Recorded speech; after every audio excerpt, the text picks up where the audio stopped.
All right, go ahead, Professor Stiltner. Thank you. And then we'll hear from our other Sacred Heart resources after mine before the Q&A, right? Yes. Yeah. And am I going to be able to share screen? Yes, good. Well, welcome everybody. I'm Professor Stiltner in the Department of Philosophy, Theology, and Religious Studies. And so, like Professor Plummer, um, I can comment about the humanities areas. And unlike some of my colleagues, it's been a while since I went to grad school.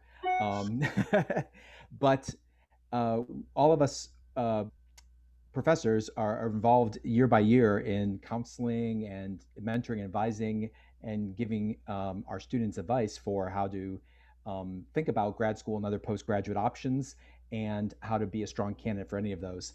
And I'm going to be sharing some general advice that applies to all of our fields and also pull together some information that we have shared in past years.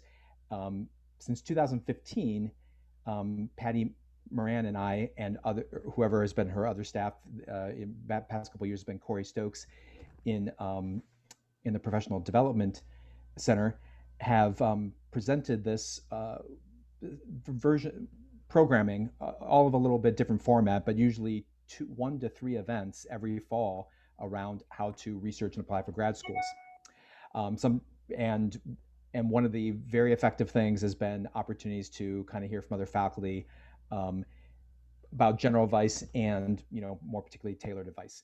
So my little presentation here is to pull together kind of the highlights of overview of researching and applying to grad schools, sharing the insights of two of our common presenters in our programming, Dr. Don Martin and Dr. Michelle Neron, and then some of my own thoughts at the end, all of which I think will tee us up very nicely for additional diving in.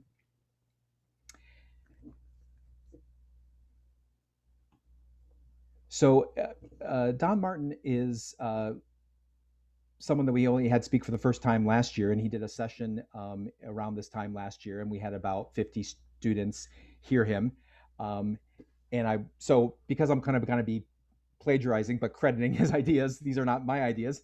I'm really passing them on and wanting to also give him a shout out. He's a very generous fellow who gave away free copies of his book, and this is his book. You can see his buy his book or find out his program there. One part he does to as his career now, after having been involved as an admissions dean and in different kinds of academic administrators over many years of career, is now his own kind of private business to help students successfully apply to grad school using all that he learned. So that's what he shared with us. He also does one-on-one, kind of consulting or mentoring if people really kind of want to work in depth and really, kind of successfully have, a paid advisor to get into grad school. But so you can find out about all this information on his website. So he shared with us, I just want to bring a couple of the highlights from his presentation last year.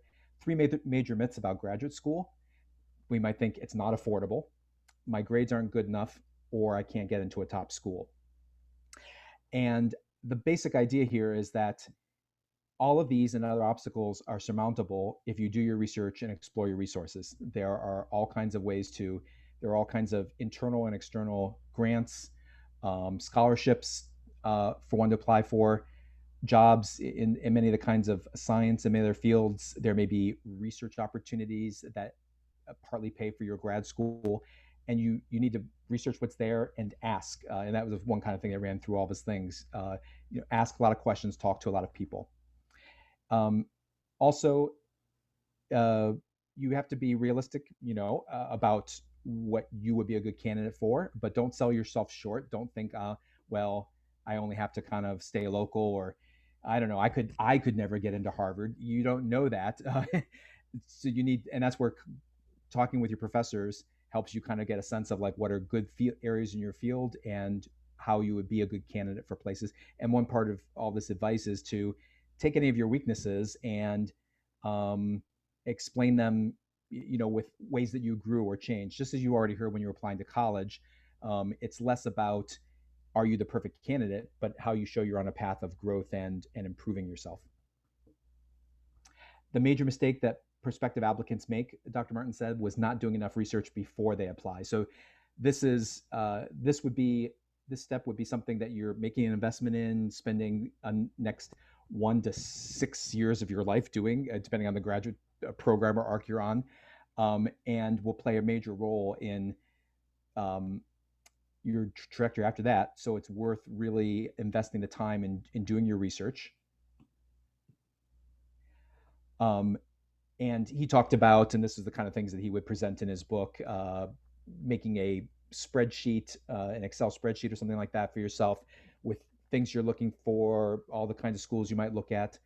But start with 15 to 20 schools or programs, and most students eventually apply to about 5 to 7. So thinking in that kind of scope, and you're trying to find out through many channels, such things as what are the faculty like, what research, what do recent and current students say, um, what do they like most and least about their program, and if current students knew then what they know now, would they come again?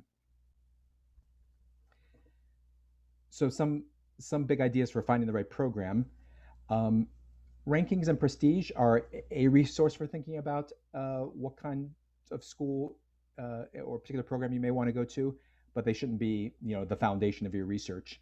Um, I think this cuts both ways. I mean, when I was going to basically the Cleveland version of Sacred Heart University when I was an undergrad, John Carroll University, and kind of the first generation of my family going through college, I didn't think of going to Yale like when I started college, and that I didn't even think about leaving my state, or that I would be thinking about grad school. And then I might have said to myself, well, like, I mean, don't you have to go to Oxford or Harvard to get into Yale from an undergrad or whatever? Well, it really depends on what you're doing, but there's not just, Yale undergrad is extremely competitive, and all the programs at Yale, for instance, are competitive, but also you're finding your niche and you're finding your fit. So there's Yale School of Public Health, there's Yale Nursing Program, there's Yale Divinity School where I went. So, and they are not so much looking for the top 1/100th of 1% of all the best SAT people in the world. They're looking for people with a passion for that field and a good fit. Um, so that's where that comes in, of doing your research and thinking big, and thinking wide. So making the most of grad school fairs and admissions contacts. When you meet people in admissions, ask things about like how you decide who gets admitted. What are they looking for? Do they have some minimum GPA or test scores that they commonly use, or what factors are most important? This one was new to me in this next point, and it may not apply to all fields, but this is maybe a difference between me going to grad school 30 some years ago. So Dr. Martin said, ask admissions people in schools if they conduct student satisfaction surveys, and if so, can you get the results? And if not, that's the red flag. So that may not be true of kind of like every program or of doctoral programs or things like that, but certainly might certainly would be well true. He wouldn't say it if it wasn't in other programs, or it might have been more common in the field now. So what I did when I was like looking for doctoral programs, and when I was in a doctoral program, those are a little bit more focused, because you're not just even applying, you're still one of many hundreds applying to a grad school, but really at that level, you're applying for for me, in my case, the religious studies program, and not even that, but actually the ethics field within religious studies. So you are making a contact, which both of our presenters recommended. Reach out to faculty at the schools you're applying to, if that's kind of commonly done at the level you're applying to. And the school may or may not do official interviews, but if you come and visit the school, they put us in contact with uh, current grad students in the program. So I remember both visiting and meeting grad students when I was applying to my schools, and I remember over my years of my graduate program, every a couple times a year, a person our age would come to town, and a few of us grad students would take them out to lunch, and they would ask all kinds of questions about the program, and that's how they would find out how are students satisfied with their program. If they knew now, what would they, and all that kind of stuff. And we're there to kind of a little bit kind of help sell the school, but we're really there to kind of give honest advice from a student's perspective. So your resources for research include gradschools.com is a good gateway, that Dr. Martin said, and your direct research of programs, your faculty, graduate admissions at SHU, and the Center for Career and Professional Development at SHU, Ms. Moran's area. Some ways to get positively noticed. Send a cover letter with your application with 3 focus paragraphs. I am so-and-so, this is what I'm all about. that you did your research, and here's why I want to attend your institution, give very detailed reasons, and I'd like to join you. Uh, in many cases, especially when applying to doctoral or research-based programs, you can and should reach out to key faculty. You can send them a very short email of a similar condensed version of that first bullet point, and introduce yourself and uh, talk about. And this would be something where your current faculty can kind of let you know what you might say when you're reaching out to faculty, what kind of message you want to send, just an FYI, or if you have any time, could you tell me a little bit about the research opportunities if I was able to come to your program, for instance. Uh, Use recommenders who will write you strong, detailed, exceptional letters. That exceptional letters of recommendation is Dr. Michelle Neron's phrase. You'll see who she is in just another second. And she stresses this as one of the most important and impactful parts of an application. Write thank you notes or emails, follow up to visits, to communications, keep all communications professional, and keep your cool. I took those notes last year and I sort of vaguely remember what that's about, but I think keep your professionalism and your positivity all the way through. There could be something where, if you, at some level, maybe there you are on a wait list or something like that, or maybe you have some mistaken thought that something turned out a certain way, and you don't want to burn any bridge because doors always, open later. And when you are getting into this world, it's actually a pretty small network you're joining. When you go and talk to a grad student in a program at Fordham, you're you don't know, but you're kind of passing on information that gets back to some of the faculty that may get to people at other institutions in the professional networks develop. So you always want to be sending out positive, messages, and think about the ways that the view you're presenting of yourself can travel through networks. So Dr. Michelle Neron is the Senior Associate Dean for Graduate Student Development and Diversity at Yale University. So she's she's an engineer by background, worked in private industry, is now an engineering professor, and now she's a dean at Yale Grad School with a focus on developing students. So kind of really uh, research opportunities, professional development opportunities within their grad programs, and improving or keeping strong the diversity in all regards of their graduate students and reaching out. So one reason she comes to us very graciously is she wants Sacred Heart students to know you should think about applying to Yale, and she wants to put a positive, face on their graduate program. But she has each year done a workshop for us that focuses on writing in a way, and it conveys some of this information that I've shared with you already. But she's focused for us, and you can see a video of this year's workshop. Usually we have this general session first, and then the interview, the writing a personal statement thing afterward, which is a good follow-up. But just the way the timing worked out in this crazy year, this one was first, so it may not have been on your radar screen at the end of September. But you can see a video of her presentation on Shu's website. A personal statement means your application essay, and also like the other, like Dr. Martin, in just a slightly different twist, you want to develop a big list. You also want to think of, you want to look deep inside yourself and think about where you want to go and why, what kinds of schools you're thinking about, and why you're choosing those particular institutions, what speaks to you about it. So as you begin to develop your statement of like why you're applying, you'll have a general one that you'll then tailor to each school. So you both want to have your kind of, general reason about what you want to do, what you want to study, and why you want to do it, and then why you're a good fit for the given place you're applying to. A personal statement is another name for an admissions essay. Many grad applications just have they don't have the kind of the stuff that you got when you applied to undergrad, like some essay that said, tell us about, the weirdest thing that ever happened to you in a volunteer opportunity or something like that. They're going to be a little bit more generic generally, although the advice, of course, is to read carefully each application and follow the instructions, make sure to hit any points they ask you for and any word limit they have. But generally, they're going to all be of a form, and that's why you can write one that then you can adapt, of who you are, what you want to study, why you want to study, and why you want to study here. It demonstrates your ability to write a clear, logical, coherent essay that's grammatically correct. So here, just the quality of the writing will matter a lot, as it always does and should. But this is going to be like the one little piece of writing that you'll know they'll definitely read from you. So you want it to be error-free. And it helps admissions committees determine whether you may be a good fit for their particular program.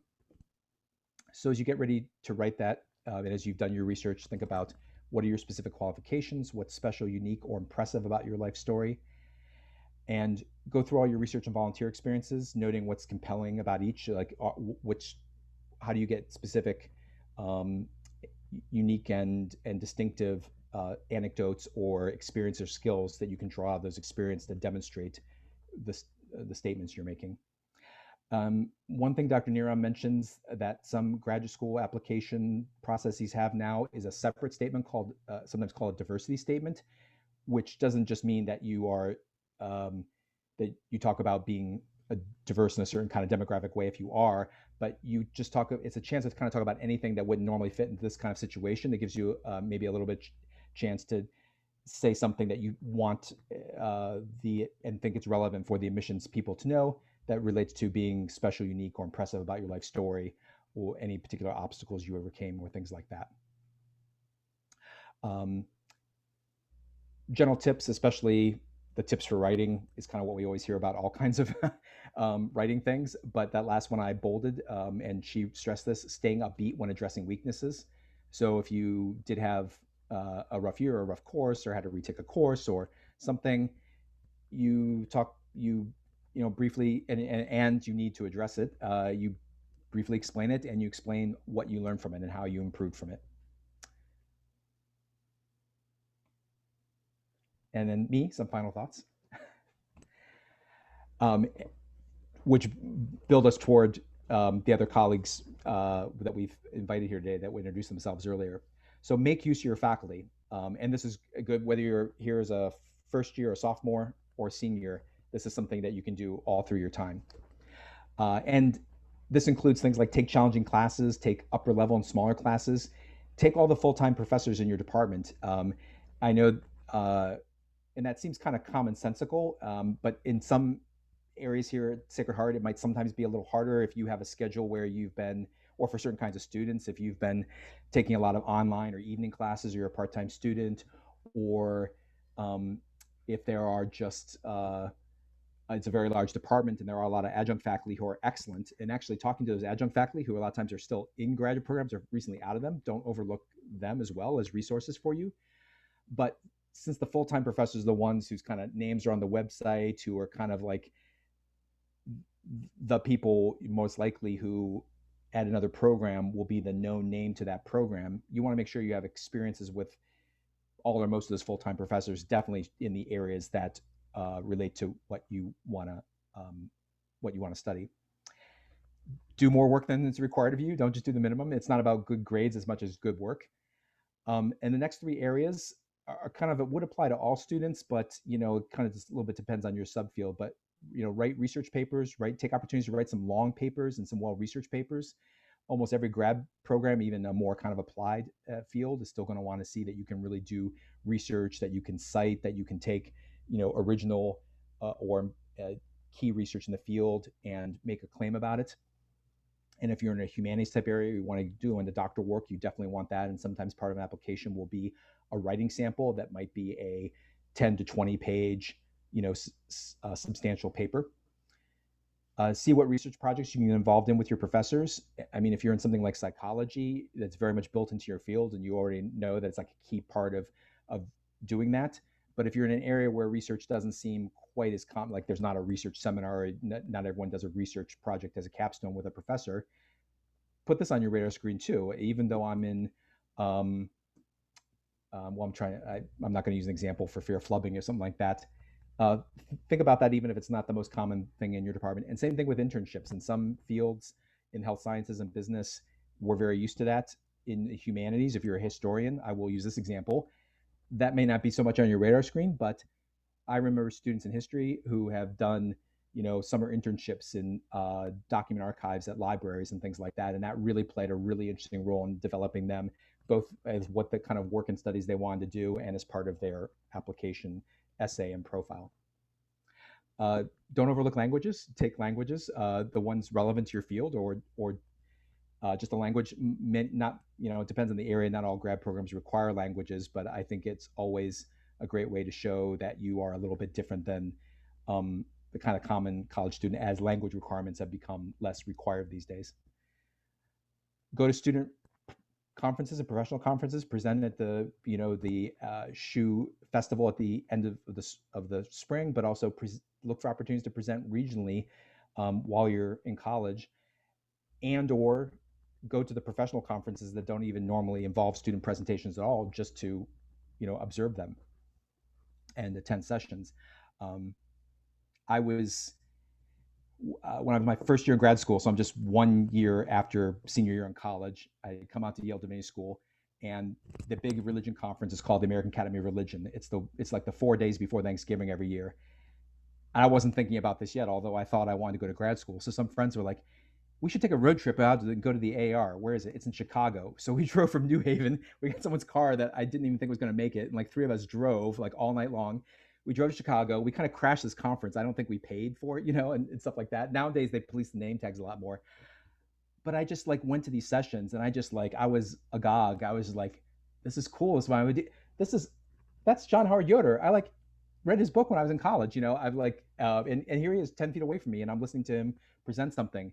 So seek out that kind of experience too if you haven't done it yet. It's a great opportunity, and you'll see what I pull this together on the next slide. And if you're going to have admissions interviews, or even if it's not formal, but you're going to go and talk to faculty, ask your professors to mock interview you, and attend Corey and Patty's interview session in December, their workshop on that. So what all this networking does is it prepares you to study in your field. It gives you a good sense of the field, its well-known faculty and programs, and it gives your professors specific things to write about in their recommendation letters. And here's an example of one of our esteemed faculty working with students. So we look forward to your questions, and I hope this was helpful information to you. Thank you for your attention. Thank you so much, Professor Stiltner. That was a wealth of advice and information that I know the students will appreciate. And students, if you are interested in getting a copy of this PowerPoint, we'd be happy to share that with you, and the recording will be available to you on the Career Development website. Before we shift gears into the Q&A session and hear from our esteemed faculty and graduate admissions representatives, I want to give grad admissions the chance to introduce themselves and just say a little bit about Sacred Heart's programs, because selfishly we would love to shout our programs from the rooftops. So Eva and Ed, do you want to jump in? Sure. Hi, everyone. My name is Ed Nasser. I'm the Associate Director of Graduate Admissions, and I specifically oversee the School of Communications, Media, and the Arts. So if there's any students here looking into film and television, journalism and media production, public relations, or sports communication and media, I would be the admissions counselor you'd be working with. My colleague is also here, and she'll speak in a moment. But yeah, we have so many programs ranging from College of Arts and Sciences, College of Health Professions, College of Business. We have a great array of programs that really cover pretty much the wide spectrum, I'm sure, of what most of you are going to be looking for. So best thing to do is if you have any questions, we have our counselor admissions page where you can reach out to any of your pertinent admissions counselors based on the program. And then any one of us, we're very responsive. We'll be happy to work with anyone and walk you through the process and hopefully have everything working out where you come and continue your studies with us. Thank you, Ed.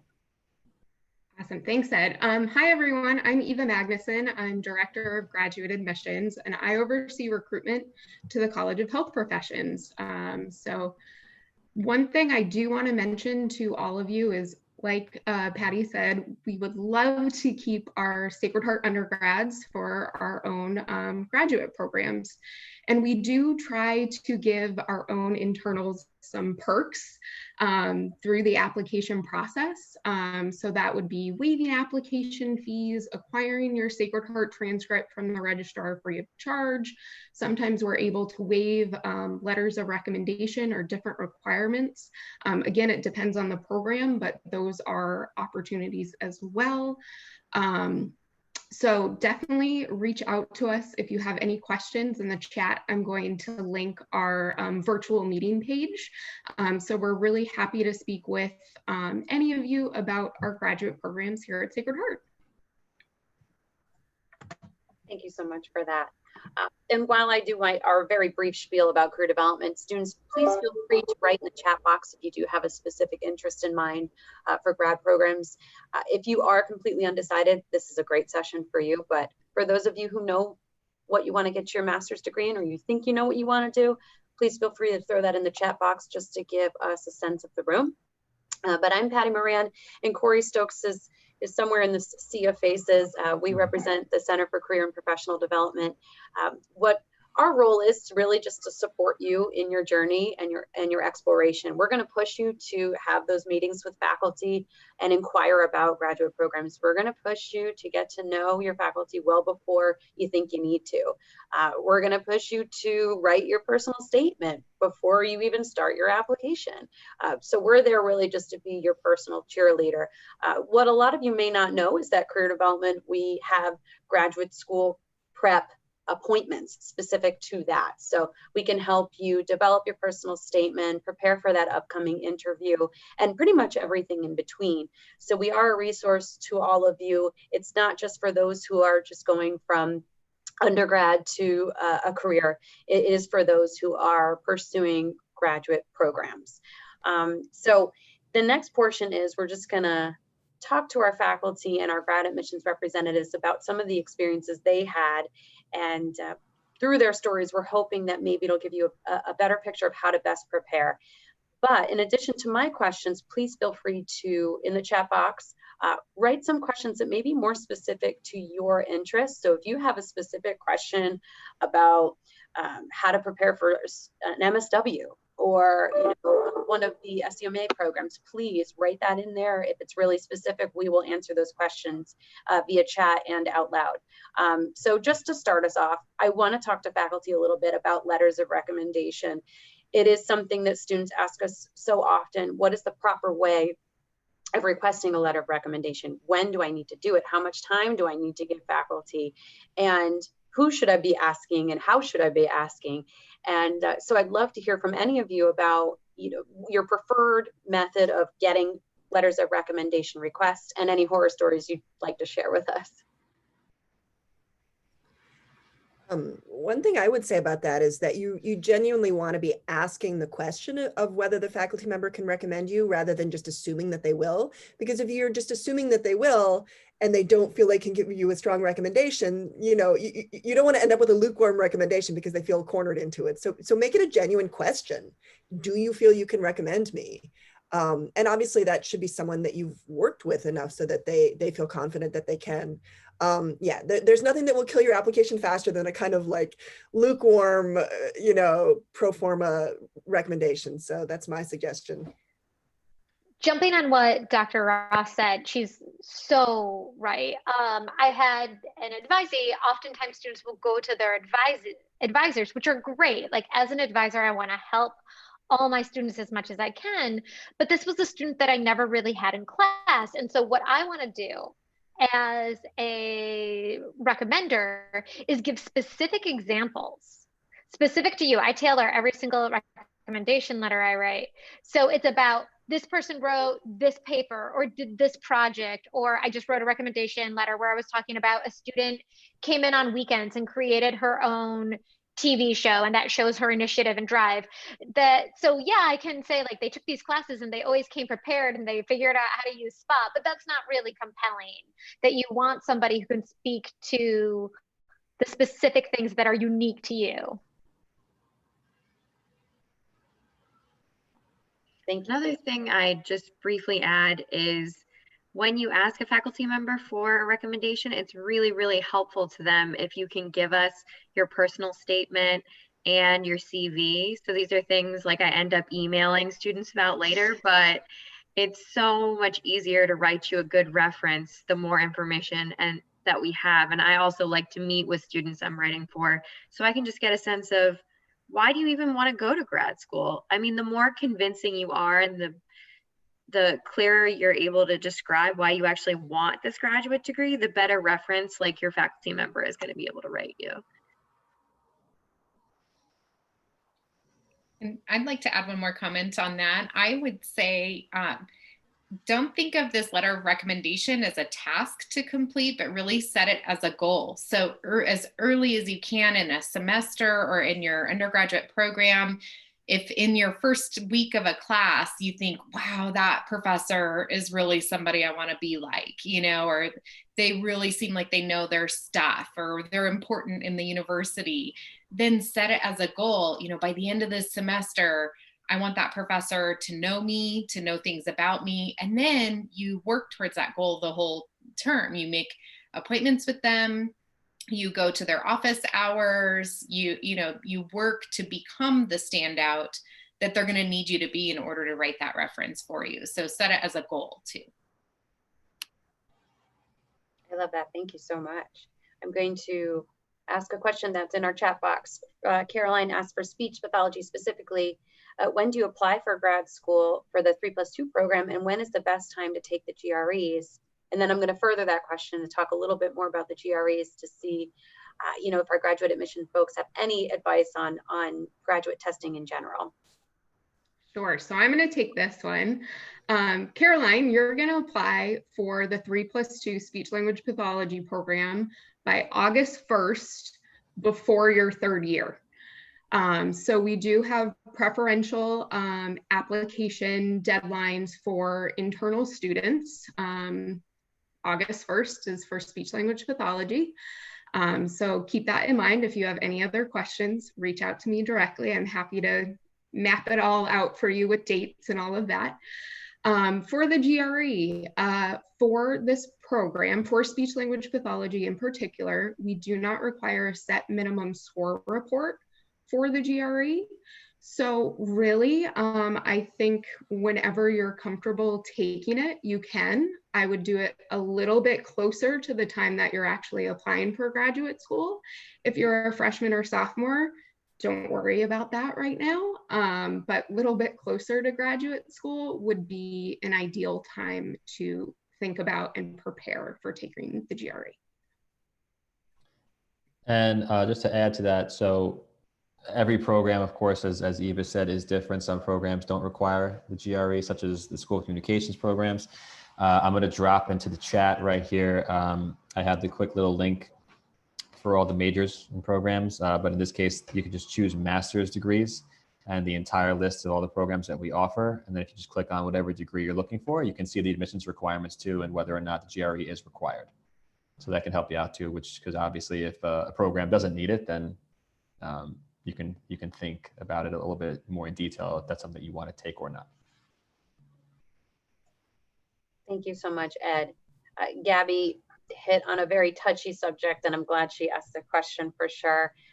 Earlier, Dr. Stiltner mentioned that we talked about the myth that grad school is not affordable. So what kind of scholarships and financial aid packages are often awarded by grad schools, and what do they usually look for? So this question can really be for grad admissions who are just very savvy in the world of how you can finance your grad degree, but also for faculty who may have found creative ways to afford their own advanced degrees. So you can take it either way. Yeah, so for scholarships specifically at Sacred Heart, what we do is the typical filling out the FAFSA. So we assist students, of course, with financial aid packages to help them over however long a time, whether it's a year program or year or more. We help them to get that package and help them afford it over however long. One of the other things that students can do, and it's very competitive, just to put it out there, but it's definitely a very popular opportunity, is students, of course, can apply for graduate assistantships, where they have the potential opportunity to be having an office that they would be offered a position for. And while they work for that office during the day, typically they would have a certain percentage of their graduate tuition paid for as well. So, which is actually, you kill two birds with one stone with that. So you save a little bit of money, but you also get a nice piece of experience on your resume, even if it's not pertaining necessarily to whatever you're studying, but it definitely is a very nice professional piece that you can put on your resume. I would also say, in terms of scholarships, this does require, as Professor Stiltner said, some research. This is a component of preparing and looking what is out there. Scholarships on the graduate level are a little bit trickier than they are on the undergraduate level. However, there are opportunities out there. Some have to do directly with the accrediting bodies of the programs that you may be looking at. So for health professions, for example, there are a lot of scholarships through the accrediting bodies of those professions. So I would highly encourage students to look on the professional websites of the programs that they may be looking at, because there may be scholarships available for master's level, doctoral level programs. That's excellent advice. Thank you both for that. Anyone else before I jump in? I can add a couple of things. Oh, yeah, please do. Sorry. You can go. Okay, so, you know, for a few different things too, like for our program in speech language pathology, you may have seen, you know, like we recently received a very amazing grant for students where you could have funding specifically to get specialized training in autism. So, you know, you have to do your research and look at the programs and see if there's this particular area that you have interest in. There may be funding. American Speech and Hearing Association, like Eva was talking about, accrediting bodies will have scholarships available. I did something in grad. I just wanted to give like a personal example. So my graduate training, I went to the University of Connecticut, go Huskies, but I'm a PIO, okay. But I was a tour guide as an undergrad. And then for graduate school, I maintained my position there and was a grad assistant. And so, you know, I was able to fund some of my education by continuing that, totally unrelated to speech language pathology, but, you know, seeking out those opportunities so that I could continue my graduate education. So sometimes it takes some creativity, some networking and those types of things, but researching the program that you're going to and seeing what opportunities are available, especially in the health professions. Lots of funding, grants, and you know, different organizations providing scholarship opportunities for students. There's a related question in the chat that I could say something about graduate assistantships if you went to SHU and if you come to SHU. Certainly in the SCMA programs, we have a number of graduate assistantships you can apply for that are right in our programs, working with your specific program or working with the School of Communication more generally. And a lot of our students have actually had luck getting other GA-ships because of the skills set that they have. So GA-ships with the theater program or with marketing because they have communication skills. So there are opportunities for that for sure. And I think it's, in addition to sort of making things more affordable, it's actually a really good way to just be more involved with your program. You really kind of become part of the heart of that program that way when you do a graduate assistantship. This is a different topic, but there's a question in the chat about trimesters. And Yeah, I don't know if Ed wants to speak to this because he can speak to it more generally. I could speak to, specifically to how it works in FTMA, which is a trimester program. Yeah, I think it pretty much is we can kind of paint it with basically with a broad brush. So a semester is going to be, your traditional form of study where it's, fall and spring. And, that typically would be from basically September until the holiday break in December. And whereas a trimester is going to be, just like it says, it's going to be 3. So a program will be like for Professor Ross's program, the film and television program.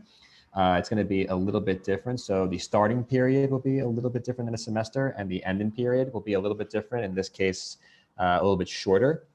And then you will have the trimester in the spring, and then the trimester in the summer. It's just basically taking the starting and end time of each academic period based on what type of program you have, and spreading that out across how long the degree is until completion. So it's not tremendously different. It's just based on your program and how long each piece would be, each segment. And in our case, it's how we've made it possible to earn a master's in 1 year or an MFA in 2 years, because it's basically a year-round program and you take 3 trimesters instead of 2 semesters. Yeah. building on that, some of our programs are on the module system. So you take classes, there are these 8-week periods. And like Ed and Dr. Ross were saying, it's about when it starts and ends. So basically you have 2 8-week modules in the length of a normal quote unquote semester. And that's how you can get your master's degree in 1 year. And Yeah, go most ahead. of the health professions programs are full-time. You live and breathe that clinical training program because essentially it's a professional degree. And so you are in it to essentially work, and you have externships and training along with your coursework. So that does vary. Some of the programs are semesters, some are trimesters, but most of them are full all year round. And a couple of the programs are 2-year programs, some are 3-year programs. It does vary. So. And before we move on to the next question, Professor Boyle, did you want to add anything? Yeah, I know a lot of the graduate programs, especially PhDs in like the STEM fields and some of the humanities, will actually fully fund your PhD. And so they will pay for your tuition, and on top of that, they will give you a stipend. And so usually, they're going to give you that stipend, and then they usually say you need to do some sort of research with professors or some sort of teaching assistantship. But that's really, I mean, you should want to do that anyway, because that's probably what you're going to do in the future. So it's really just getting experience for applying for a job. So a lot of the PhD programs in like the STEM fields and stuff, the finances usually are not at all an issue once you get accepted. Professor Boyle, I was hoping you're going to say that, so thank you for adding that for sure. All right, Renee. And I don't know, just one other thing, if we at SHU have access to the Pivot, Pivot database. I'm not. I think we do. The faculty do as research for research grants, things like that. But you're right; it's got scholarships and things like that. So I don't know about for students, but I didn't even think of that. But sometimes when I get like, I found out how to do it through our, grant writing people, and I get email notices, and sometimes the ones I click on, and it's like a graduate fellowship or something. It just happens to be in religion. So that's another thing where your faculty, if students have access to that, but a faculty, advisor or mentor of yours wants to like, sit with you and look up and see if we can just like find some things that come up by searching for graduate scholarships, graduate school scholarships in the area you're going to study. That's a cool thing. So good idea. Yeah, they have, and you can limit by stage in career on the side there. So I know for the sciences, if that would also be available to you, but for humanities, absolutely crucial. So definitely find your way into Pivot if you're looking for financial aid. That's excellent. Thank you so much for adding that advice. Renice had touched upon a pretty hot topic too, so I'm glad that she mentioned it. So I'm going to dive into the conversation on personal statements. So Renice specifically is looking to get an MFA in creative writing, and she's wondering in regards to the personal essays if there's a limit to how creative she can be, especially for a program like that. It's so hard to deviate from the norm and stand out with the formula as to this is who I am, this is what I've done, this is something I've overcome. So she's just wondering if I can't or shouldn't be too creative with a personal essay, what do you suggest to do to stand out? So I guess the main question is, can you be creative and still stick to the prompts that are available to you? Yeah, I would say, I mean, absolutely be creative. That's always up for grabs. My only thing is I wouldn't want the student to think that they have to be making something so over the top, in order to almost kind of comparing yourself to other applicants. We, generally speaking at Sacred Heart, whether it's undergrad, coming in for undergrad or grad, we generally, look at you as a student holistically your application. So we really kind of, and that includes, of course, the essay, but we're going to look at who you are, you know, individually, and why you're looking to come to whatever program it is, and just who you are genuinely as a person, as opposed to having to have something that's so, oh, you know, it's a competition. This essay was better than the next person's. Let's accept this person instead. So if you want to be creative, of course, you know, in a genuine way, based on whatever program you're applying for, more power to you, feel free.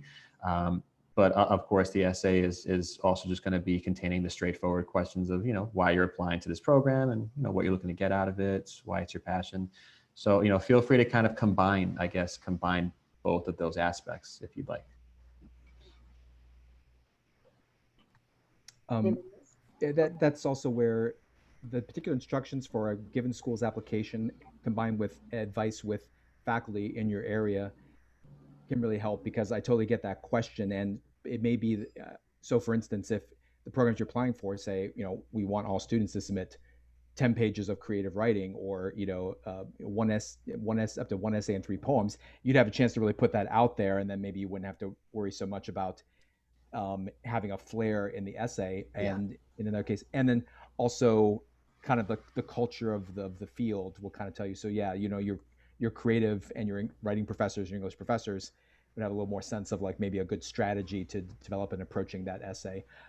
As long as you're giving them a sense of like, and I'm sure a lot of these statement essays are kind of nuts and bolts, so they understand, you know, who you are, where you're coming from, what you want to do, but it really is your main thing of pulling together yourself. So it should have your creative flair and your personality in it for sure.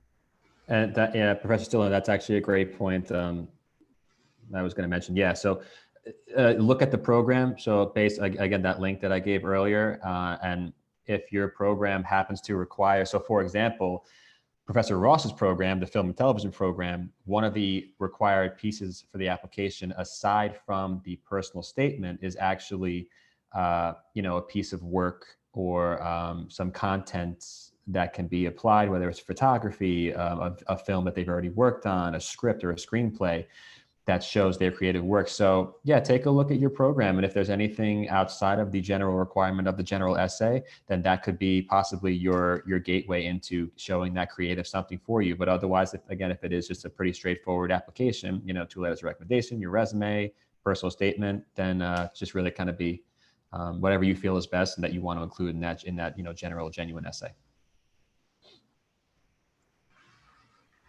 I love this next question, Jacqueline. I'm actually going to expand on it if you don't mind, because our students more often than you would imagine are interested in these international experiences. And because of COVID, they haven't necessarily gotten to explore and pursue global experiences as much as they want to. So she's looking specifically into strategic communications and PR master's programs, and she wasn't able to go abroad. So she's thinking about pursuing master's abroad. So she's just wondering, is this something that is attainable for her? And if you have any recommendations for specific programs. But I'm going to even expand that further. And at the graduate level here at SHU, let's say she did pursue a domestic program, can she have global experiences embedded into her grad program? So either one. So I'll jump on that because that was a strategic communications and PR question. Typically, and it's hard to say this and not sound ethnocentric, but the U.S. standard of higher education is widely popular around the world. That doesn't mean you can't go abroad. That doesn't mean you shouldn't go abroad for grad school. But by and far, we have large populations of international students, both at SHU and across the United States, really seeking our standard and our model of education. So you absolutely, though, if you're looking to go abroad, Jacqueline, you absolutely should. However, like Patty just mentioned, within our own programs, and I'm just going to speak on what happens in SCMA and turn over some examples to my colleagues as well. But we've had a student who decided she did her degree at SHU, but then she took a summer class and did her internship in London. So it was a way for her to go abroad. We worked with her. We found a way to say an internship and substitute out another class for her so we could personalize and individualize her education so it met her goals both personally and professionally. And so she did a study abroad in London. I believe, and I hope I'm not talking out of school, that both Dr.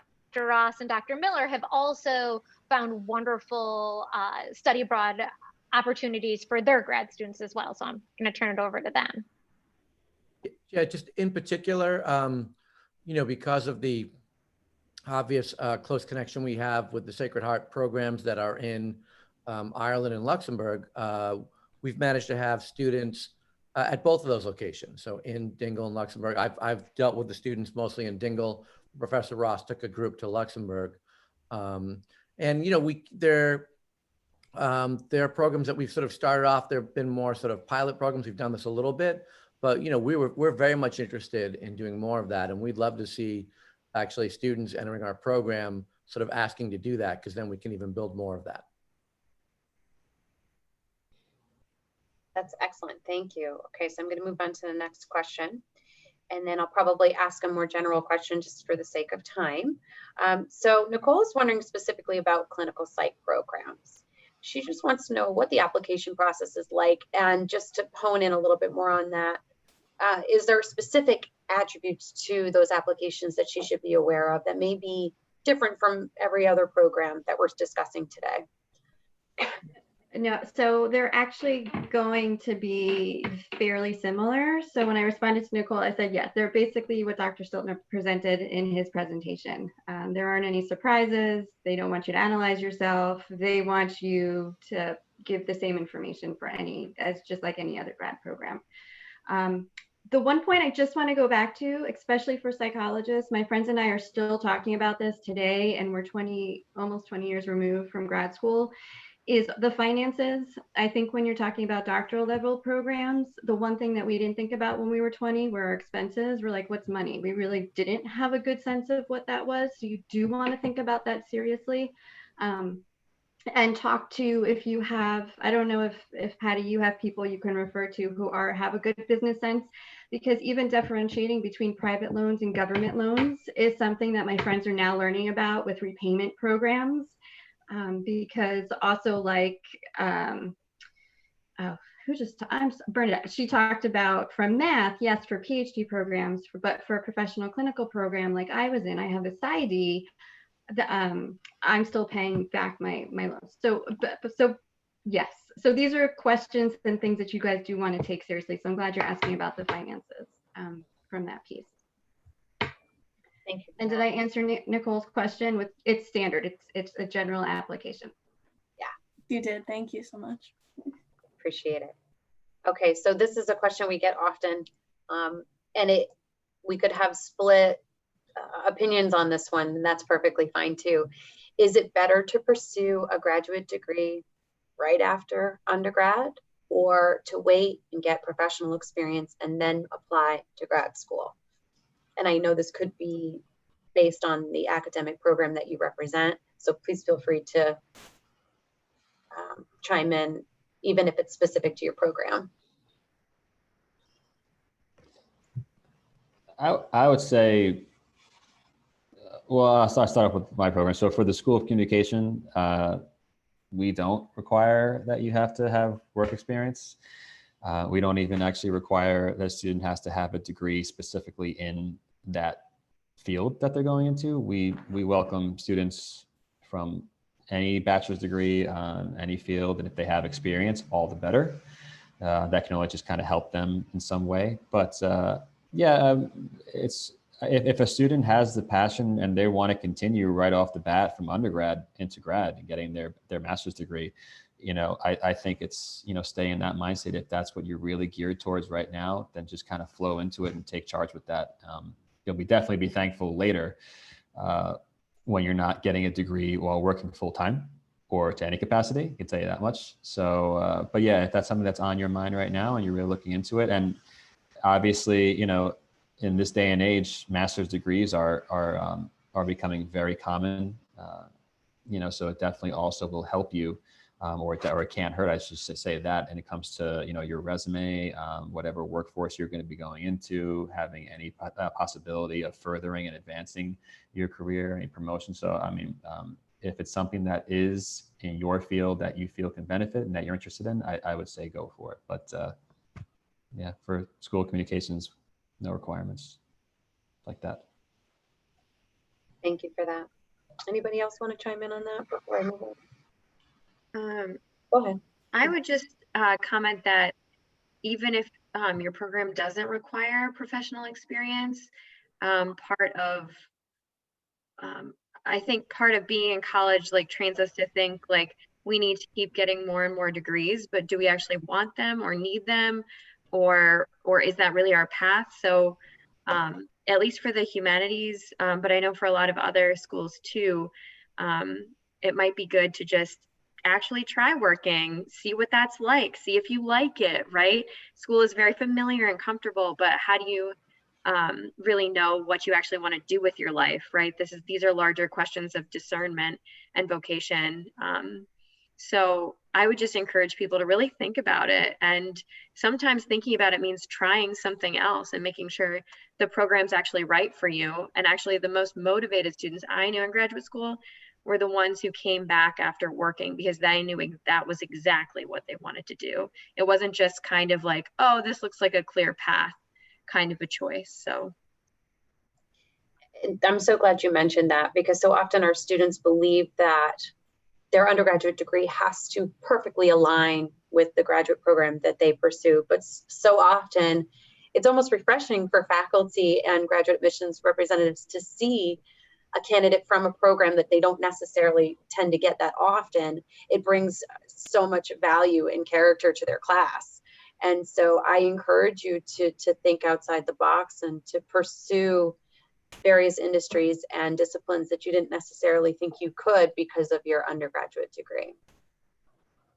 Professor Ross, were you going to add something? Yeah, I definitely agree with that. We have a really interesting mix in our programs of students who come, you know, right from their undergraduate degrees, and also students who've worked for a while and come back. Students who, you know, have been like, in the case of film, like they've been film people all their lives, and film people who are just coming to it new, and it makes for a really rich environment. So I really value that in our program for sure. Thank you for that. Caroline, great question. That's such a career development question, right? When should I start to build and mold my resume? One of the common mistakes that Corey and I see often is students will come to us and say, my graduate application is due in 4 weeks and I don't have a resume. And we highly encourage you, the second you think of even asking that question, you should be building and molding your resume. Unfortunately, it's a document that is ever changing and you will never be satisfied with. And so we want you to be at the point, at least you're comfortable enough to supply it to a graduate application. So it usually takes about 3 to 4 drafts just to get it to a comfortable stage. So just prepare for that. And so if you know you're going to plan to formally apply to all your programs in December, I would encourage you to start no later than the summer, at least with your first draft. But we're here to help you with that. So certainly take advantage of us. And so if you do wait to attend your master's program, would financial aid be any different when you pursue? That's an excellent question. And even further, does the application process change at all for those who take a gap year or 2 or 3? And I think Ed and Eva, you could speak to that for sure. No pressure. Yeah, typically nothing changes depending on when you're coming in. If it's straight out of undergrad, a year after, 5, 10, even longer, we absolutely see that. So the application process does not typically change. There may be, and again, a lot of this is program specific, and that's why we encourage you to do your research on the programs that you're applying to. But typically nothing's really going to change on the application side or the financial aid side. And I'd actually touch on another point I want to mention to students, and I want to ask on behalf of the students, because one of my students that's actually in the session had asked me the same question. You know, in lieu of COVID-19, she's really like, I want to apply to grad school now, but I don't want my grad program to be a virtual experience. So what if I get accepted? Can I defer my acceptance, and how long can I defer it? So if anybody can speak to that, I think the students would benefit from hearing it. Depends on the program, which is always our typical response, unfortunately. Sometimes not a problem, totally fine if you're like, this, if you get told this is the scenario that you're probably going to face this fall or whatever it may be, and you decide this is not going to benefit me as a student, this isn't my optimal learning environment, this is not how I'm going to thrive in graduate school, then ask your admission representative if a deferral is possible. This is something you could even ask now, because like I said, it depends on the program. Some programs are totally fine with doing that. Some do not allow that. Thank you, that was helpful. And so the last part of this session, I just want to open it up to our esteemed faculty. If there's any words of wisdom you care to share with our students, or if you want to plug your programs, that's fine too. However you want to take it, please feel free to fill in this last portion of our event. Patty, can I plug our program just in terms of talking about the pandemic and applying to grad school and all of these pieces? So I completely get this idea of deferring grad school and thinking about what do I do, and but I do want to say, you know, with Sacred Heart, and especially within our College of Health Professions program, we were almost already ready for a pandemic. We have been using things like clinical simulation all along, which is now what other universities are trying to ramp up and figure out how to train students if they can't get them out into clinical training sites right away, or if placements are shutting down. You know, I know of universities where 90% didn't graduate on time in a graduate program, versus where at our university, we, at least our program, I could speak to 100% of our students graduated from the master's program on time, because we were already set for, we know what to do to train in a atypical setting. Still look, when you're looking for graduate programs in health professions, look for those who are ready to take on simulation and ready to do alternative methods for training, especially during a time of uncertainty like this, because there are really great programs out there that are doing doing training in new ways, and other programs are trying to follow us now. So look at programs differently.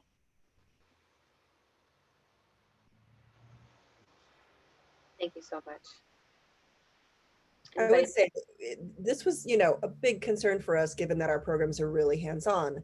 And what is interesting that's emerging out of it to me is that one of the most important skills you can learn if you're in any kind of production, like film production, all the different STMA programs, is how to cope with contingencies and how to be adaptable. And like, our students are really, really getting a fabulous crash course in that right now. Like, they're making things happen that I had no idea they would be able to make happen under these circumstances. And, they're exploring VR options, and they're just so many different things that they're learning in this environment. It may not be exactly the way they were learning it before, but they're learning a ton. So it's actually, it's really interesting to me to see this. One other thing I would say for any of you sort of considering grad school is, just really think about the people, like the faculty, the other students. Like, one of the most important things about grad school is the connections that you build and the community that you build. So, look for a place where it's a kind of community that you feel like you will be, that you'll fit and that will work for you. I don't mean that's just necessarily easy or comfortable, but that, like, it can be a community that will challenge you, but make sure that it's the right community for you. Thank you, Professor Ross. And I just wanted to add, or really just emphasize what some people have already said in general about grad school is, please only go to grad school if you're excited about it, not because you think it's the right thing to do or because it fits, this career pathway, because it's going to be hard, but it should be like hard and fun. And no matter what you're doing, whatever, area you're interested in, go because you're excited and you're going to be all in when you're there. Or wait, which is really fine to do. Wait and figure out what you want to do, but don't just go because you think it might be all right. Go because you're super excited to pursue that career. Building on what Dr. Miller said, because that's so important. If you're unsure, talk to the faculty, talk to the students, like Dr. Ross said, with the community, but also, and sorry to drive more work to Patty, talk to alums. We have our own alums, but also maybe alums that are further away from their time at Sacred Heart or our network connections. Patty's developed an amazing shadow program for us where people can go and shadow someone who was an alum in the 90s and can see what their job is like and then decide, like, is this the career I want? Am I? Yeah, this does feel right. Yeah, this is where I want to go in this direction. And so there are a lot of resources available to you to figure out if you're on the fence or unsure, to really see if you're excited or not. Thank you for that shout out. I was going to, at the beginning, I had noticed kind of someone who came in a little bit later and just thank him for being here and mentioned it was one of other faculty, and he's been kind of buried in the third screen. So is Cenk Erdal from Computer Science and Engineering. So I just wanted to thank him for being here. And I don't know if Cenk, you wanted to throw in a comment about anything from kind of a computer science STEM kind of perspective on anything today. Sure. Yeah. I mean, looks like based on the student interest, there weren't many, expressed, but I just wanted to, bang the drums for my degree in a sense that, anything. I just want to put it out there that, as a lot of my colleagues mentioned, like we're living in an age where the expectation is actually not really your undergraduate degree should match with your graduate degree. Actually, on the contrary, transnational, transdisciplinary programs and the skills to fill the gap between the different fields are becoming more and more important. So if you're considering a field of study for graduate programs that you haven't tackled before, if you have an interest in getting courses with, I would strongly recommend that. And from the computer science perspective, we're living in an age where we're seeing all these we're seeing all these technological advances. So any kind of maybe taking one or two courses in technology, not necessarily in coding. So it used to be, I know a lot of students who doesn't study the technical programs are kind of like, yeah, I don't want to be the coding person. I don't want to spend my time writing code. So we actually incidentally live in an age where you don't really need to spend, computer science is not it used to be a field where a lot of people sit in front of an empty screen and start from square zero to write code. That was the computer science 10 years ago, 15 years ago. We live in an age actually where a lot of the things are, or skills related to technology and coding are just on the verge of tying loose ends kind of thing. So definitely consider putting on your belt of skills of something related to technology if you have the chance. And if you have any questions, I'll be happy to talk later. I didn't want to chime in because, based on student interest, but I'll be happy to answer if anyone has any questions. Thanks, Brian. Thank you so much for that. I appreciate it. Any other thoughts? Words of wisdom? Students, you have been so attentive. I am very proud of all of you for the questions that you asked and how inquisitive you were. I want to circle back and thank Dr. Stiltner for his keynote in the beginning of this session, and a round of applause for all of our faculty and our graduate admissions representatives that participated in this session today. So bravo to all of you.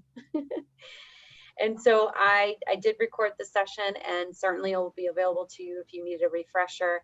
And if you need contact information for any of our guest speakers, Professor Binda is one step ahead always.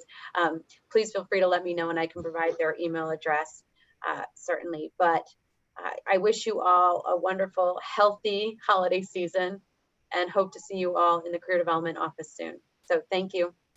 Good luck, everybody. Great. Thank you for being here. Good luck, everybody. Thanks. Good luck.